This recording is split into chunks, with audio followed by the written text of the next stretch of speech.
let's start with an email. Yeah, let's start with an email. By the way, before we get to that, congratulations on the radio. Loads of people listening to your radio show. And see, you don't ever say anything, but then Today FM just puts up pictures of you with a big number beside them. Yeah, but here's the thing though, right? Those ratings things happen 4 times a year. So you don't care? Well, not that, I care, because I live and die by those things. And I only want them to go one way, which is to get bigger and bigger. Obviously, that is effectively my job. My job is not to entertain or whatever. My job is to get that number as big as possible. Number bigger. But I guess if you're to be a little bit authentic about it, when it drops down, do you put it up? No. And I think so I tend never to do it. Oh, well, just then, the odd time I kind of go, okay, I'll share the thing because I think I'm kind of expected to. Share it. They shared put it it. up, and then I think I shared it beyond that. But well, thank you for taking my congratulations in the spirit that it was intended. Congratulations, Dave, on your successful radio career. Oh, it's just numbers. I don't relax numbers. I'm an artist, and I'm not here for the numbers. A lot of people can't mention the radio station 6 times in 4 seconds the way I can. It's true. I am an auteur. I'm the Christopher Nolan of Bauer Media.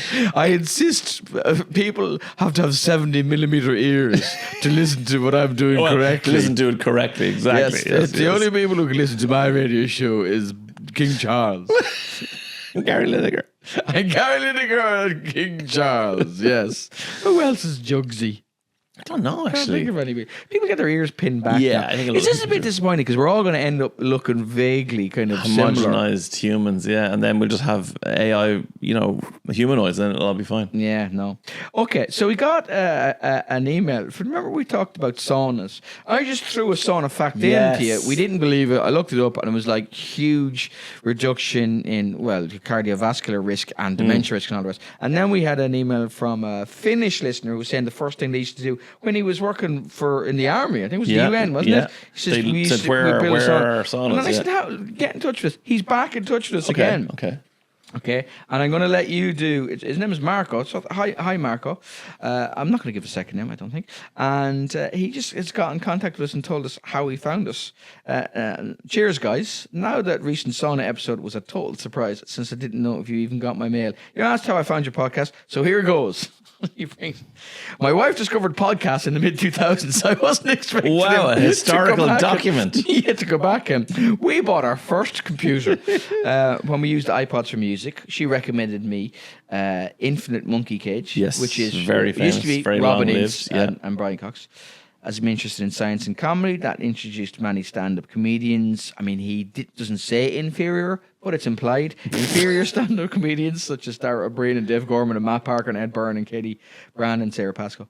And got into the news quiz, loves Andy Zaltzman, and he mentions me and Miles Shupp and all the rest of the guys, Maxwell.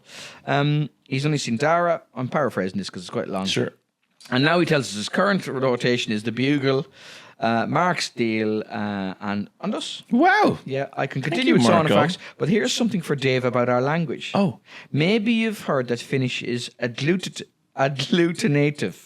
so tweak the words depending on context in numerous ways. I think this would probably be funnier if I do it because I want people to do it. I was going to say, please continue. Agglutinative was already my favorite. Auto equals a car. Yeah. Auto nai or auto ni is my car. Auto C is your car. Autom is our car. Autun is into the car. Autuni is into my car. Autusi is into your car. Autum is into our car. Autosta is from a car. Yeah. Autostani is from my car. Autotasi from your car. Autosa is in a car. Right. Autosani is in my car. Autosasi is in your car. Autosasi is... Autosa is in car. Autosami, did you say? The second one? Autosati was in my car. Autosas-E is in your car. I'm starting to see a pattern here. Yeah. Autosam or Autosami is in our car. Autola is ride with the car. Okay. Autolani is with my car. Autolasi is with your car. Autota is without a car, etc. So what this... Almost indefinitely, he says. Yes, what this is effectively is a more advanced version of declensions. Okay? So in certain languages, when you have a noun, you decline it. And when you have a verb, you conjugate it, right? So when you are learning how to say I eat, you eat, he eats, she eats in different languages, you're conjugating the verb. When you speak, or you study Latin or indeed Russian, where there are 6 cases, singular and plural, for each word. So then the cases are determining the kind of the preposition that goes with them. So you'll have the nominative, the vocative, the accusative, the genitive, the dative, the That's ablative. why it's so hard to learn. Yeah, more difficult. But Finnish is very hard to learn. Finnish apparently is very hard, indeed. But this would definitely make you understand why it was so difficult to learn, because it sounds like there's a pattern. I'm seeing patterns emerge, but then I'm also seeing just recklessness. To be honest, linguistic recklessness. I think the level of stubbornness you have to learn Finnish even as a child is the sort of stuff that gets them through the Winter War. Probably true. That's the level that the and lads are saunas. at. I really like Finland. I know. I've been there a good few times. Yeah, and I really I've been there once. Really like the Finns as well. And he says another couple of things. All words are pronounced as they are written. We might pronounce letters a bit different than other languages, but it is constant and does not change depending on the context, like you do. And Yes, there are we no definitely silent do. letters either, as those are unnecessary. There's a brilliant comedian called Ismo Lekola. Oh, you told me Ismo before, and I got into him because of you. And he does stuff about there should be silent numbers instead of silent letters. Amazing. Yeah. I owe you 15 grand. No, the one is silent. I owe you 5 grand. I'm paraphrasing, but he's brilliant. Ismo. People will have seen him. He broke his back or something. He's massive now in America because he went on Conan O'Brien. He went on all those shows, and he just. But he did something physical really bad to himself. Did He's he? really struggling. Yeah, I think so. Oh, yeah. well, I'll text him and see how he is. He's brilliant. He's absolutely brilliant. That is my recommendation for today. Anyway, talk to me about the Man United Leeds game. By the way, do we have time? We do have time. Oh, we do have time. I did an episode of this podcast. Yeah. And then I went and met my son, who was dropped off by my wife and daughters. And we went to the new Maldron Hotel beside Crow Park. Okay. So they've made a new hotel there. I'm sure the Crow Park Hotel is delighted. But anyway, it's new and fancy. And we went in and we were guests of Champions Travel. Okay. So this is the kind of company that like you go to Anfield to a game. go Exactly. To, yeah. And they do flights, accommodation, match tickets, experiences, hospitality, all that kind of stuff. Now, I've only ever promoted them on the radio show as a company. I've never actually gone because I have a ticket guy, and anyway, I'm always tempted because it's so easy. Yeah. So anyway, these lads invited me along. I was like, yeah, thanks a million. Went along. Was a little bit late because I was doing the podcast and meeting with someone, whatever, but walked into a chat. And the chat was Eric Roberts, who's a famous Donegal presenter, TikTok star, Instagram star, massive Liverpool fan, but he's an ambassador for Champions Travel. Eric Roberts, also the name of Julia Roberts' brother. That's right. Who's been in the best of the best and all that stuff that you absolutely loved when you were 14. Sitting alongside him was Wes Brown. Oh yeah, like one of the finest defenders we've ever produced. Okay, we being Manchester United. I know. Dennis Irwin. Yeah, arguably the most consistent Irish player ever. First name on a team sheet with Roy Keane knows. Yeah. Shay Given. When he says, Shay Given. I told you my Shay Given fact, haven't I? Go on. So years ago, when people, do you remember people would go off on their holidays and they would go off on their, they would go off traveling, not on their holidays, they would go off for the 6 months of the year in Australia or around whatever. And people used to, and at the start, like this is like a good 20 years ago, more, couples would sometimes have a Dave and Mary at gmail.com address to go round. Yes, and they would email that with photos and you could, my lady wife used to go out with a man called Shay. And their, whatever joint email address they had just for their sojourn around the world, they used to get Shay Given's email. Stop. No way. Yeah. Were there bonuses included? She's like, I should be playing for Newcastle United because this is exceptional worse. So there was a period that they would get the professional footballer, Newcastle and Ireland goalkeeper, Shay Given's emails. Incredible. Yeah. Michael Bridges, a lead striker, was there as well. The conversation was great. There was free food, free drinks, whatever. It was very nice, very fancy. Then there was a big raffle of prizes. I didn't win anything, which would have been fine because as a personal profile, you're kind of expected to, put it back in the pot for everyone. No. When I really want the signed, like, Brian Mbumo shirt. Have you seen what I'm wearing? I will wear absolutely anything. Brian Robson negligee. Strap it on me. Put that mask on me. Then went across the Crow Park. Again, VIP'd my way in. Oh, God. Because it was open at 5, sorry, where we were going. Yeah. But the gates are until 5:30. Right. So there's people all queuing up and like, excuse me. They're like, here's your man. Excuse me. Up. Yeah, in you go. Bop, no bother. Up to one of the suites. Mm-hmm. Food, drink, chats, comfort, delight. Then, standing in front of me is someone I recognize. I can't put my finger on it for a second. And then I realize it's Jason Wilcox, former Blackburn and Leeds player, who is the head of recruitment at Manchester United. Is he? And then I found myself doing what I did with Gary Neville when I introduced myself and called him Sir.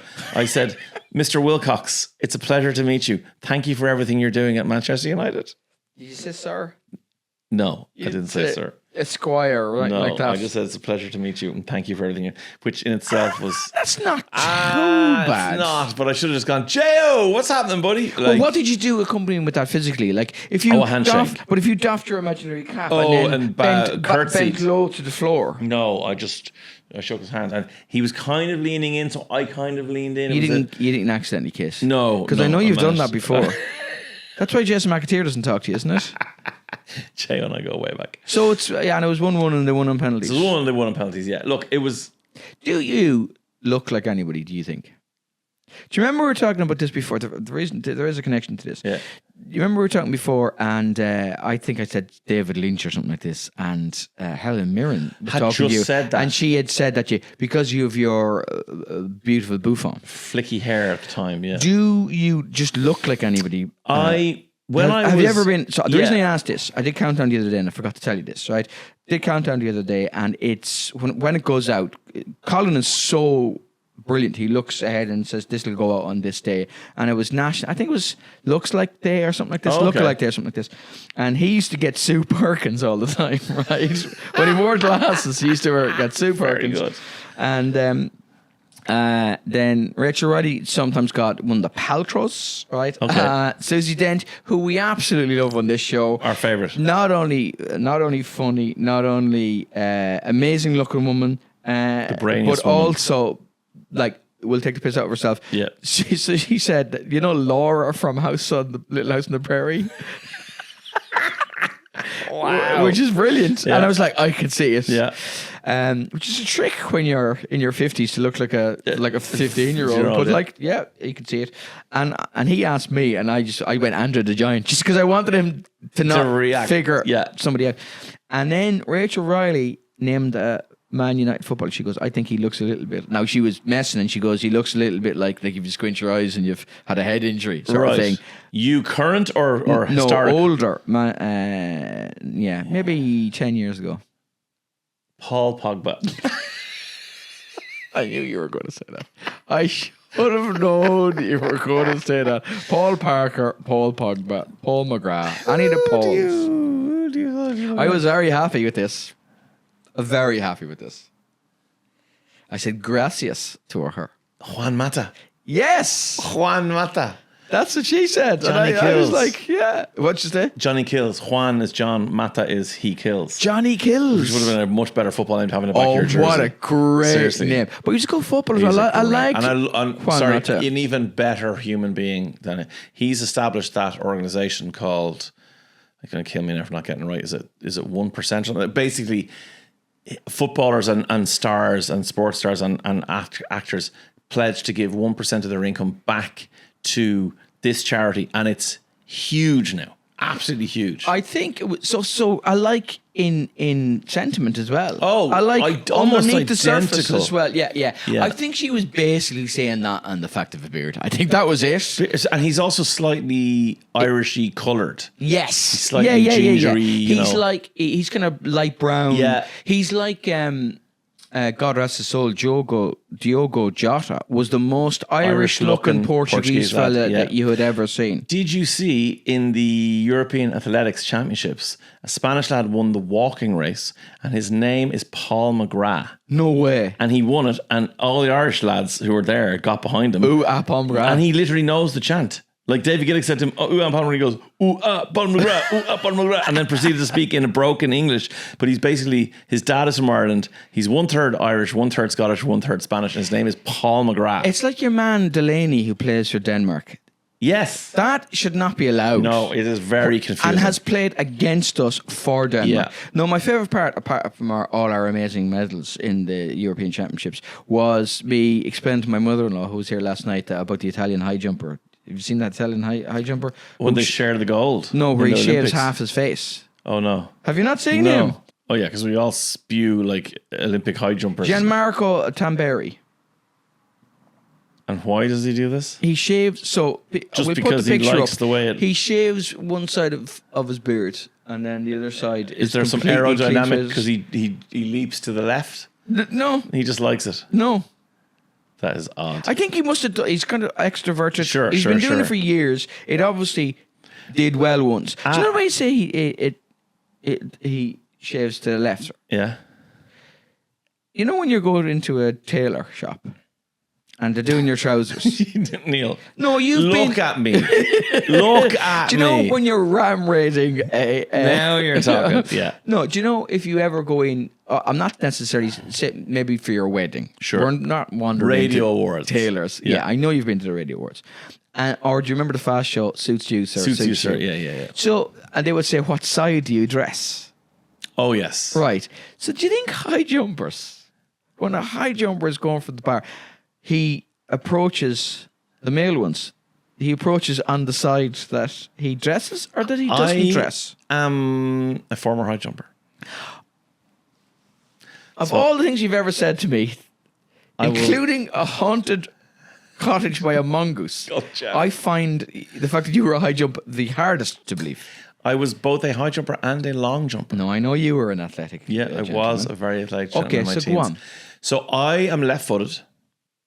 So I would approach the bar and spring off my left. Oh. So I approach from the left. Yeah. Get there, spring off my left, up and over. Okay. And I dress on the left. Okay. So I don't know if that is... So we need to ask other high jumpers. Yes. Get in contact. Anyone who's ever jumped, even at national school level, right-footed, left-footed, dress on the right, dress on the left, leap on the left, tell us. Yeah. Email us on www.tmt podcast@gmail.com. Unless you're the BAI and it's an actually commissioned a man and it's an actual complaint. Don't email us. Okay. Bye.